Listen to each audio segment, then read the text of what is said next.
వంటలకు ఇంతకంటే స్వచ్ఛమైన గానుగ నూనె మరెక్కడా దొరకదు. SRV naturals.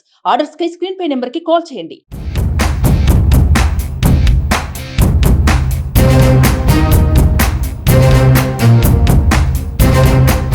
లోక్సభ ఎన్నికలకు మరికొద్ది రోజులు ఉండటంతో సికింద్రాబాద్ ఎంపీ అభ్యర్థి కేంద్ర మంత్రి కిషన్ రెడ్డి దూకుడు పెంచారు. నియోజకవర్గంలో రోడ్ షోలు, ర్యాలీలు, సన్నాహక సమావేశాలతో ప్రజల్లోకి వెళ్తున్నారు. ప్రచార రథాలతో నియోజకవర్గాన్ని చుట్టేస్తూ అత్యధిక మెజారిటీతో గెలిపించాలని ఓట్లు అభ్యర్థిస్తున్నారు. తాను 5 ఏళ్లలో చేసిన అభివృద్ధిని ఇంటింటా వివరిస్తూ ఓటు వేయాలని కోరుతున్నారు.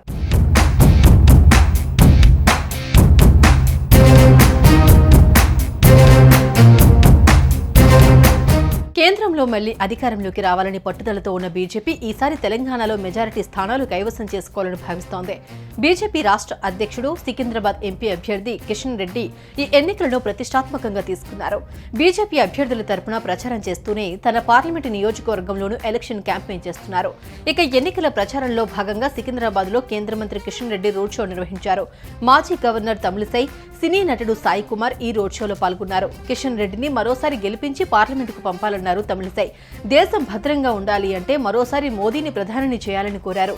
కాంగ్రెస్ కు ఓటేస్తే ఎవరు ప్రధాని అవుతారో తెలియదని తమిళిసై ఎద్దేవా చేశారు.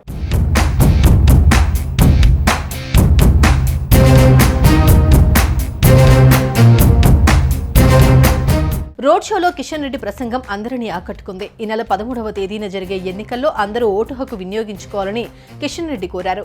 ఈ ఎన్నికలు దేశం కోసం జరుగుతున్న ఎన్నికలు, దేశ భద్రత కోసం, దేశ సమగ్రత కోసం, మీ పిల్లలకి భవిష్యత్తు కోసం జరుగుతున్న ఎన్నికలు అని అన్నారు. బస్తీలంతా ఏకమై ఓటు హక్కు వినియోగించుకోవాలని సూచించారు. మన భవిష్యత్తు, మన పిల్లల భవిష్యత్తు కోసం బీజేపీని గెలిపించాలని, మోదీని ఆశీర్వదించాలని కిషన్ రెడ్డి కోరారు. మోదీ నాయకత్వంలో ఉగ్రవాదం, తీవ్రవాదాన్ని కూకటి వేళ్లతో పెకిలించి వేశారని గుర్తు చేశారు. ప్రపంచంలో దేశ గౌరవం, ప్రతిష్ట పెరిగిందన్నారు. శాంతి భద్రతలు అదుపులోకి వచ్చాయని, ఆర్థిక వ్యవస్థ మెరుగుపడిందని చెప్పారు. గత 5 ఏళ్లలో సికింద్రాబాద్ నియోజకవర్గంలో తాను చేసిన అభివృద్ధిని చూసి ఓటు వేయాలని కిషన్ రెడ్డి విజ్ఞప్తి చేశారు.